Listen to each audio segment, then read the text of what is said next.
I watched through my living room blinds as Gary mounted the third industrial-sized bat box, positioning it so the eventual guano would drop directly onto the bride's altar next door.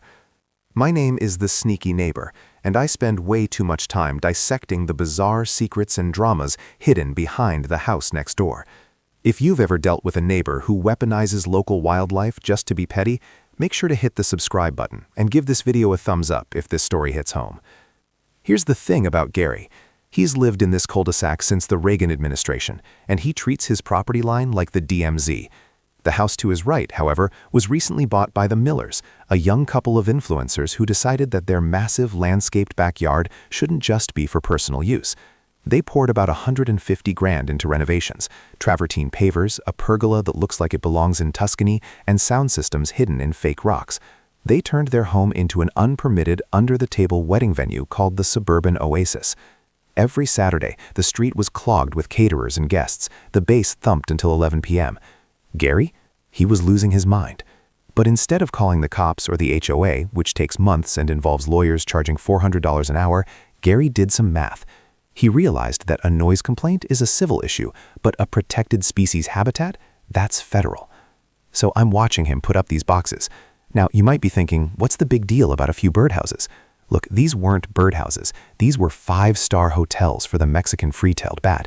And Gary didn't just build them, he bought bat pheromones online to attract them faster. The math of this conflict was staggering. The Millers were pulling in roughly $5,000 a weekend tax-free. Gary spent maybe $60 on plywood and black paint. About 3 weeks later, the biological warfare began. I remember seeing Mrs. Miller knocking on Gary's door. She was frantic. She was holding a silk table runner that had been, christened by the new aerial tenants. I was close enough to the hedge to hear the conversation. She pleaded with him to take the boxes down. Gary, with the acting skills of a seasoned Hollywood veteran, looked her dead in the eye and said, "I'm just doing my part for the ecosystem, Linda. Bats eat mosquitoes. You don't want your guests getting bitten, do you?" Here's what most people don't realize about bat laws. In many areas, once bats inhabit a roost, it is illegal to remove them or block them out during breeding season. Gary had timed his construction perfectly. The Millers called animal control. They called the city. They even threatened to sue. But every official who came out took one look at the active roost and told the Millers, "Sorry, can't touch 'em. Federal protection." The first wedding of June was a disaster.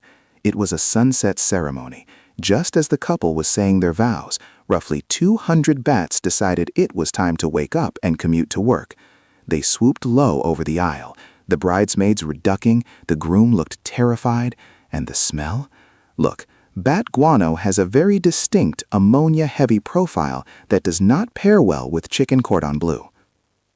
Gary sat on his porch, drinking iced tea, wearing noise-canceling headphones, watching the chaos unfold. He had won. He had effectively shut down a 6-figure business with $60 of lumber. But this is where it gets really interesting, and where the story takes a turn nobody saw coming. See, the Millers were annoying, but they were savvy entrepreneurs. After 3 weeks of cancellations and refunds, they stopped fighting the bats. They realized they couldn't get rid of them, so they leaned in. They rebranded. They took down the white tulle and the pastel flowers. They put up wrought iron candelabras and velvet drapes. They changed the name of the venue from the Suburban Oasis to the Twilight Manor. They started marketing exclusively to goth couples, heavy metal enthusiasts, and people obsessed with vampire lore. Suddenly, the bats weren't a bug, they were a feature. I'm not kidding. Couples were paying extra to have their photos taken as the swarm emerged at sunset. The Millers doubled their prices because it was now a unique, immersive nature experience. Last Saturday, I saw Gary looking out his window. The music next door wasn't generic pop anymore. It was heavy industrial metal and organ music. The guests were dressed in black leather and lace, cheering as the bats flew overhead. The traffic on the street had doubled because the venue went viral on TikTok. Gary's face was a portrait of pure regret. He had tried to use nature to destroy his neighbors, but he forgot the most important rule of biology: life adapts. By trying to ruin their business, he accidentally gave them a unique selling proposition that made them rich.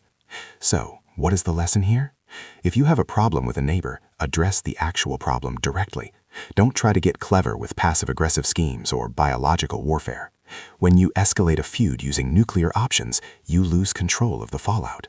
Gary wanted quiet. Instead, he lives next to a permanent Halloween festival. Also, check your local zoning laws before you start a business or a bat sanctuary in a residential area. If you enjoyed this story of backfired revenge, make sure to subscribe to the channel. I've got another story coming up about a woman who painted her fence neon pink to lower property values, and trust me, you don't want to miss that one. Until next time, keep your eyes on the fence line.